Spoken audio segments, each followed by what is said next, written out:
In the quiet hours when the world recedes and only memory is left to fill the space, I notice an old, uninvited companion lingering at the threshold of consciousness: regret. It creeps in softly, often disguised as a humble recollection, but soon takes center stage as the mind's primary narrative. There is something hauntingly universal about this experience. I have often wondered why my own mind, and the minds of almost everyone I know, compulsively revisits moments long gone, playing and replaying them as if the verdict might suddenly change, as if closure might be found in one final review.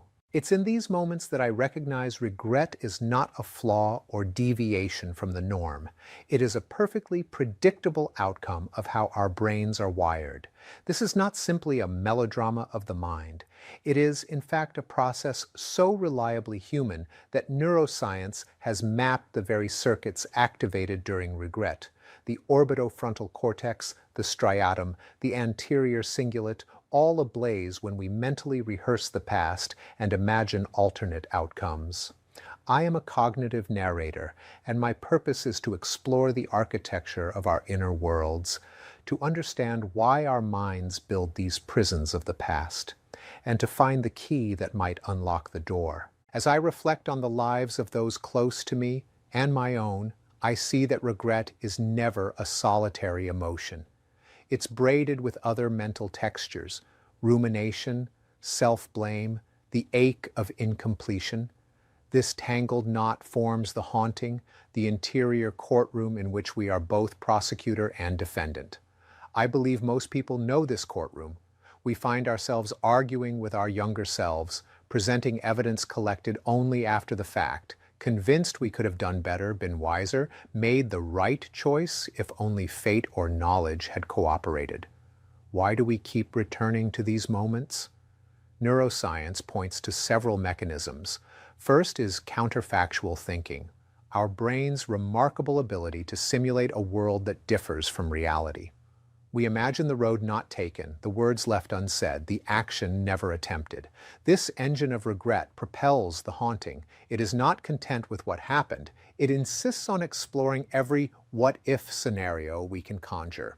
Then comes hindsight bias. My mind, like so many others, retroactively supplies the wisdom I lacked at the moment of decision.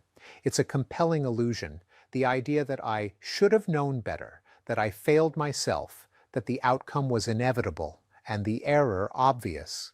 The bias undercuts self-compassion and amplifies the voice of the inner judge.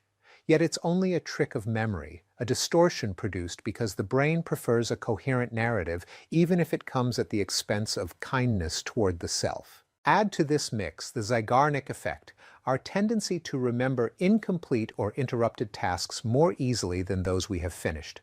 Neuroscientists have shown that unfinished business remains more salient, more emotionally charged, perpetually open in our minds. Mistakes, missed opportunities, conversations cut short, these all linger, sometimes for decades, because our brains refuse to archive unresolved experiences. The effect is not just cognitive, but deeply emotional, pulling us back time and again to scenes we wish we could rewrite. Together, these forces entwine memory and imagination, pain and possibility.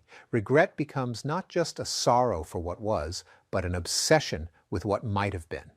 The haunting is generated by a brain addicted to closure, a mind allergic to ambiguity, a soul yearning for coherence in the face of a chaotic past.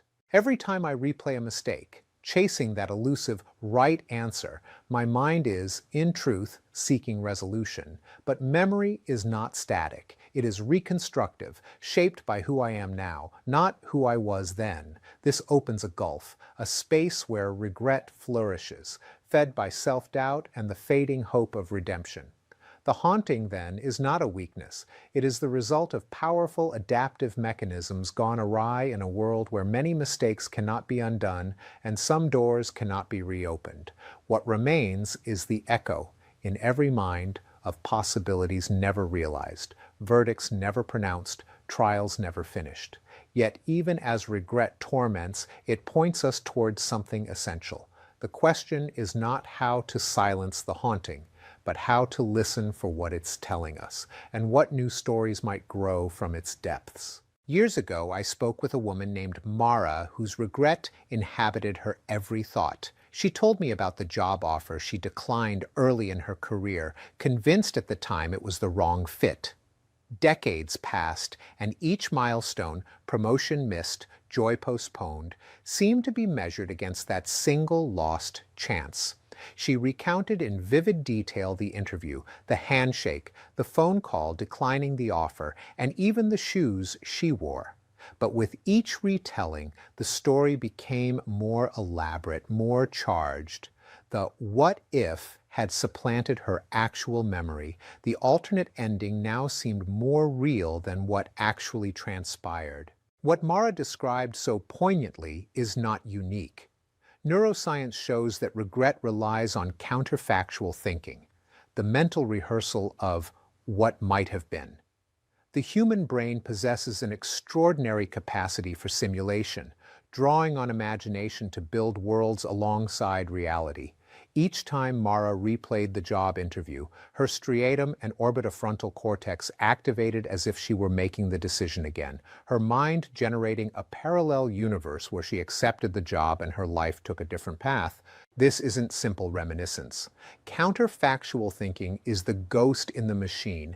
It creates phantom experiences with real emotional consequences. Negative counterfactuals, upward toward what would have been better, ignite the feeling of regret.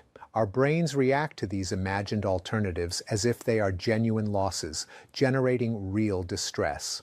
Functional imaging reveals that disappointment is subtly different. It lacks the sense of personal responsibility that regret carries. Regret occurs only when we believe we could have acted differently. Counterfactual thought is adaptive when used sparingly. It helps us learn, correct course, anticipate future outcomes. But when the outcome is immutable, as in Mara's case, counterfactuals become maladaptive.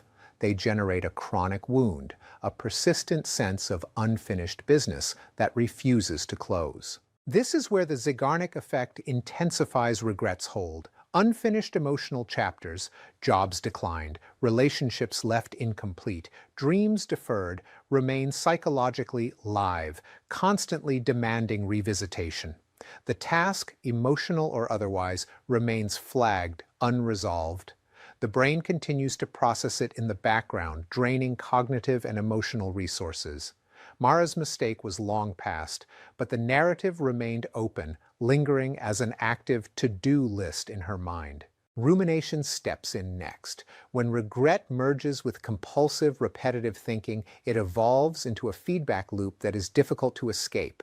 The mind, seeking absolution, circles the same problem, hoping for new insight. The amygdala triggers emotional pain, and the prefrontal cortex, usually the seat of logic and planning, fails to override this repetitive processing. The result is an addiction to the cycle of what if, an endless emotional retracing of steps, even though the end point cannot change. Hindsight bias further complicates the loop. Mara told me, looking back, I should have known how important that job would be. It's obvious now, but of course, it wasn't obvious then. This bias tricks the mind into rewriting history with the clarity and context of the present.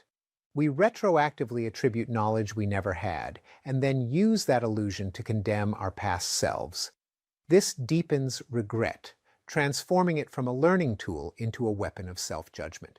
Research shows that frequent counterfactual thinking and powerful hindsight bias strongly correlate with lower self-esteem and elevated levels of rumination and depression.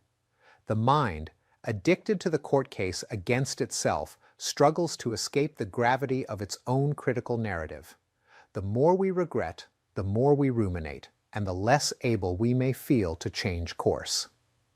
But why does this loop feel so powerful? In part, it's because regret engages both the emotional and cognitive dimensions of our identity. We regret not only lost opportunities, but also the loss of who we might have been.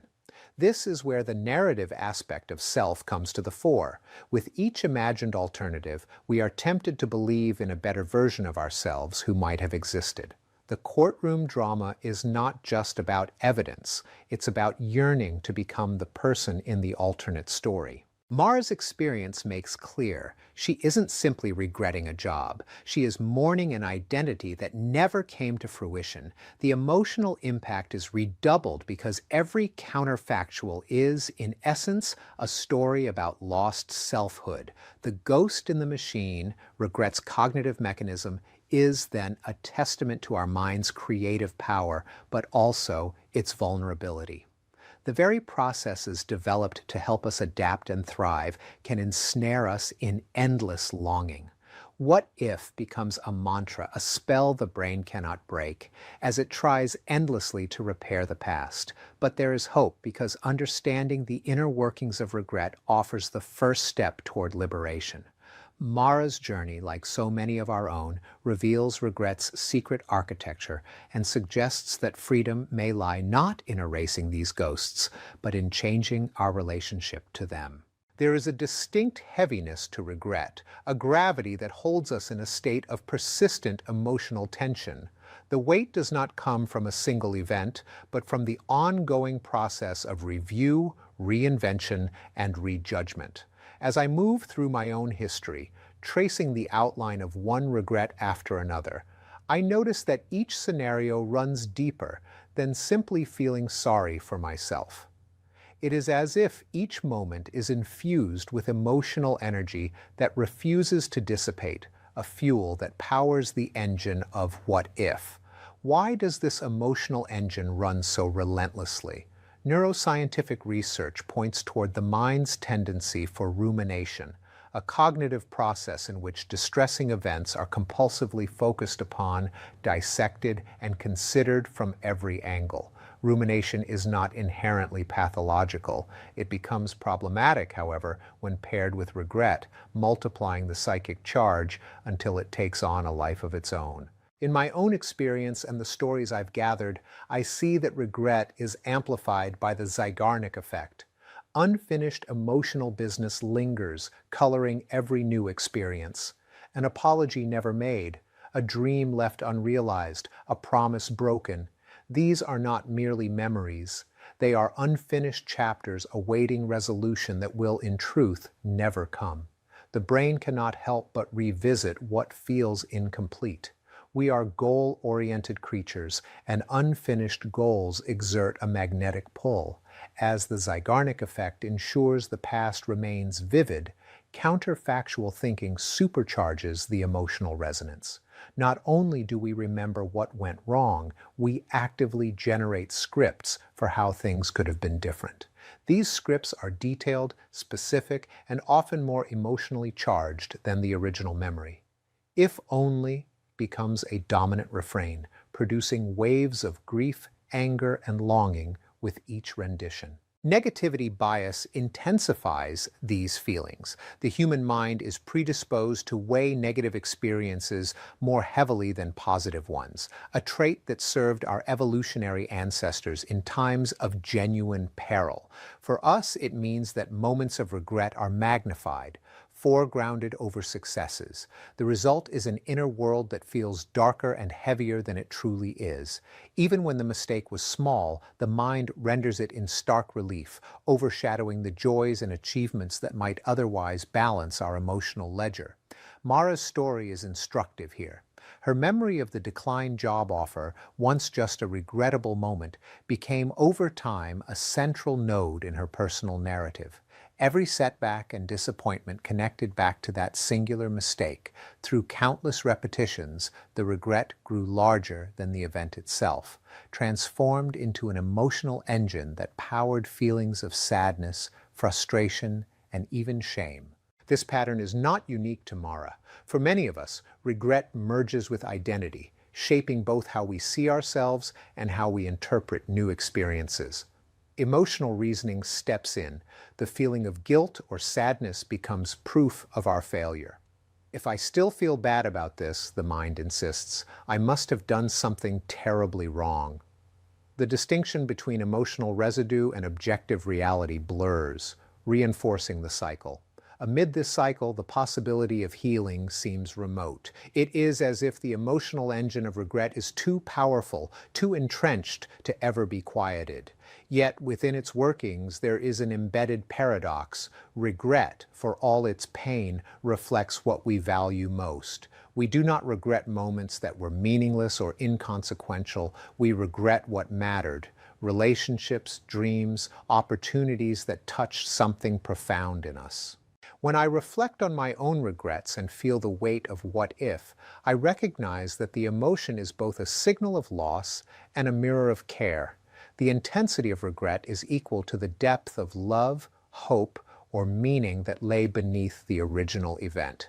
In this way, regret is a testimony to our own capacity for connection, ambition, and growth. But this realization alone is not enough for relief. The challenge is to shift perspective from self-condemnation to self-understanding.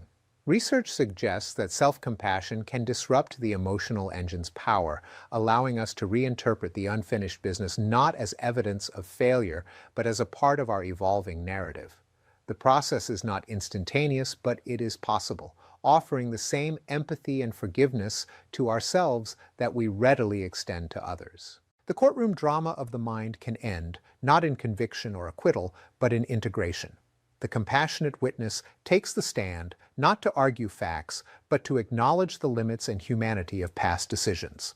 The emotional engine finally runs down, as regret is seen not as a verdict, but as a chapter in the ongoing story of selfhood.